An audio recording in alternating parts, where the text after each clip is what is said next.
Di sebuah tanah yang suci, tempat para nabi pernah berjalan, kini terdengar suara tangis anak-anak dan dentuman bom.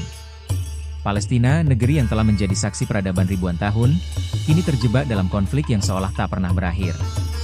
Tapi, kisah ini bukan sekadar konflik. Ini adalah kisah penjajahan, pengkhianatan, dan perjuangan tanpa henti. Sebelum 1948, Palestina adalah tanah yang damai. Mayoritas penduduknya adalah bangsa Arab Muslim, bersama minoritas Kristen dan Yahudi yang hidup berdampingan. Di bawah kekuasaan Kesultanan Utsmaniyah hingga awal abad ke-20, kehidupan berjalan harmonis. Pertanian subur, perdagangan hidup, dan Yerusalem menjadi pusat spiritual bagi tiga agama samawi. Namun, di balik itu, gerakan Zionis mulai menguat di Eropa.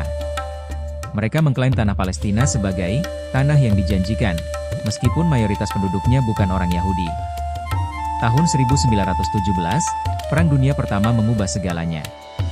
Inggris merebut Palestina dari Turki Utsmani. Saat itulah muncul Deklarasi Balfour, surat dari Menteri Luar Negeri Inggris yang menjanjikan berdirinya tanah air bagi orang Yahudi di Palestina. Janji ini bukan hanya mengabaikan hak-hak bangsa Palestina, tapi juga membuka jalan bagi gelombang besar migrasi Yahudi dari Eropa. Rakyat Palestina mulai merasa terancam.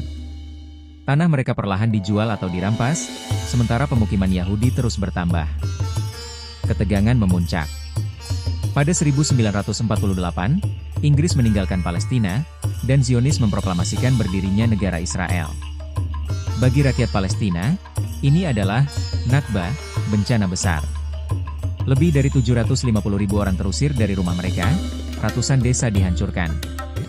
Mereka menjadi pengungsi di tanah sendiri, terpisah dari keluarga, kehilangan semua yang dimiliki. Dunia melihat, tapi dunia diam. Sejak 1948, Palestina terpecah. Tepi barat diduduki Yordania, Gaza dikuasai Mesir, namun Israel terus memperluas wilayahnya.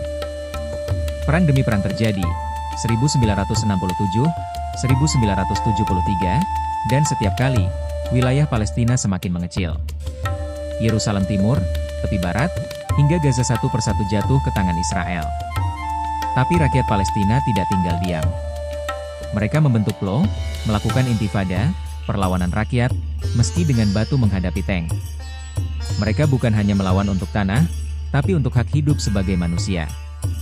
Hari ini, Palestina terjepit di bawah blokade, tembok pemisah, dan serangan militer. Gaza menjadi penjara terbesar di dunia, sementara tepi barat dipenuhi pos pemeriksaan militer. Namun semangat perlawanan itu tetap hidup. Dari generasi ke generasi, mereka mewariskan harapan bahwa suatu hari Palestina akan bebas. Perjuangan mereka bukanlah sekadar konflik politik, tapi perjuangan mempertahankan identitas, sejarah, dan martabat manusia. Sejarah Palestina adalah sejarah tentang keteguhan hati. Meski dunia sering menutup mata, mereka tidak pernah berhenti bermimpi. Selama masih ada anak-anak yang menghafal nama kampung yang tak pernah mereka lihat, selama masih ada doa yang dipanjatkan di bawah langit Yerusalem, perjuangan itu akan terus hidup. Palestina bukan hanya soal tanah. Ini soal kemanusiaan.